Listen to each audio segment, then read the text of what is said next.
चला तर मग मंडळी, आज मी पण एक मोठा निर्णय घेतला, ते म्हणजे व्हायरल रेसिपी आपण पण बनवून बघावं. सर्वात आधी मी बाजारात गेली. पांढरे शुभ्र ताजे छान असे मुळा घेऊन आली. मुळ्याला छान स्वच्छ धुतले, वरची साल काढली, कट केले आणि हो थांबा, त्यासोबत असलेल्या कोवळ्या पानांनाही मी सोडलं नाही, कारण खरी मजा तर त्या पानातच आहे.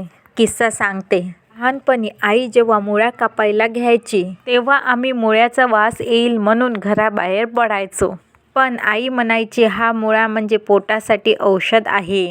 आता कळलं, आईच्या म्हणण्यामध्ये खरंच खरेपणा होता.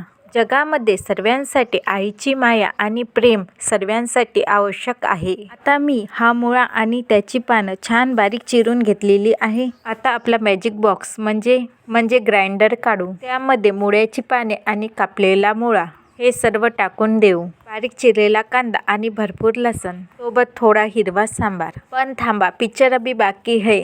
या चटणीला खरी चव येणार आहे आपले हे लाल बुंद टोमॅटो. कढईत टोमॅटो टाकून छान मऊ होईपर्यंत शिजवून घेतले. तोपर्यंत ग्राइंडरमधलं सर्व मिश्रण छान बारीक करून घेतले. आता टोमॅटो शिजल्यावर त्याची साल इतकी पटकन निघणार जसं उन्हात असलेल्या माणसाची त्वचा पटकन निघते. हे शिजलेले टोमॅटो ग्राइंडरमध्ये टाकून पुन्हा धडाधड फिरवून घेतले.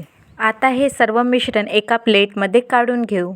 प्रत्येक आई आपल्या मुलासाठी, आपल्या घरासाठी किती धावपळ करते ते आपल्याला माहीतच आहे. त्याच्यासाठी मी ही चटणी बनवली, त्याने आवडीने खावे म्हणून.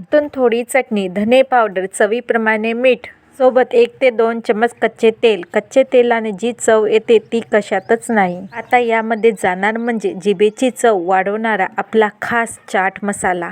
तर आज माझा मुलगा मुळा खायला नाक मुरडतो. ही चटणी इतकी चविष्ट झाली की त्याने खूप आवडीने खाल्ली. आईने मुलासाठी बनवलेली ही खास रेसिपी. या खास व्हायरल रेसिपीसाठी लाईक, शेअर आणि सबस्क्राईब करायला विसरू नका.